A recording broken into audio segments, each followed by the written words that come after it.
नाज़रीन, drama serial Chaalbaaz की next आने वाली एपिसोड में आप देखेंगे कि आयज़ा अपनी माँ से कहती है कि अम्मी वो तो रूहान ही इसकी मोहब्बत में पागल हुआ है, वरना हमारी तो सारी की सारी स्कीम ही धरी की धरी रह जाती अगर अब्बू खामोश हो गए हैं। लेकिन ये है कि हमारा सारा प्रोग्राम बना बनाया ख़राब करना चाहती है।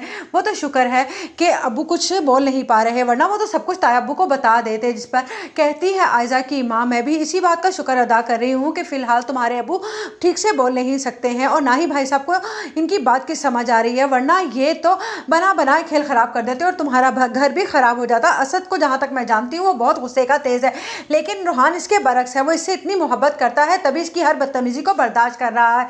जिस पर कहती है अनाया, आप लोगों को खुशी हो रही है कि अब्बू की बात को समझ नहीं पा रहे हैं ताया अब्बू, तो ठीक है मैं जाकर उनको बता देती हूँ। जिस पर आयज़ा कहेगी, मैंने तुम्हें पहले भी कहा था कि मुझे धमकाने की ज़रूरत नहीं है। उधर ईशल की माँ कहती है ईशल के बाप से, मुझे वो लड़की आयज़ा बिल्कुल पसंद नहीं है और असद भी कुछ मगरूर सा है। हमने उनके साथ बिजनेस कर तो लिया है, बल्कि बहुत ही अच्छा हो गया है। अब मेरी बेटी ईशल का खूंटा बहुत मजबूत हो गया है। जिस पर उसका बाप कहता है, इसीलिए मैंने जानती हूँ कि ईशल के नाम से ही बिजनेस किया है।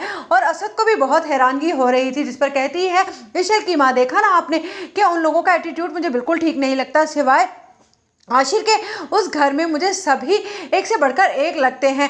मगर ये भी शुक्र है कि मेरी बेटी अब बिल्कुल सिक्योर हो गई है। हाँ, रूहान काफ़ी अच्छा बच्चा है और आयज़ा की छोटी बहन वो तो मुझे कुछ खामोश खामोश सी लगती है।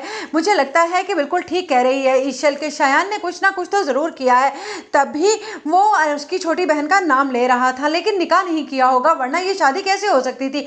जिस पर ईशल का बाप कहता है, छोड़ो उनकी बातों को, तुम ये बताओ कि तैयारियाँ कहाँ तक पहुँची हैं। मेरी इकलौती बेटी है और मैं नहीं चाहता कि कोई कमी रहे। जिस पर ईशल की माँ कहती है कि कमी तो कोई भी नहीं रहेगी, आप बेफिक्र हो जाइए। आज भी ईशल शॉपिंग पर ही गई है, लेकिन जैसे ही ईशल आएगी और उसका मूड ऑफ देखेगी उसकी माँ, तो वो कहेगी क्या हुआ है। जब वो बताएगी कि इनाया ने ये सब कुछ किया है तो उस पर उसकी माँ को गुस्सा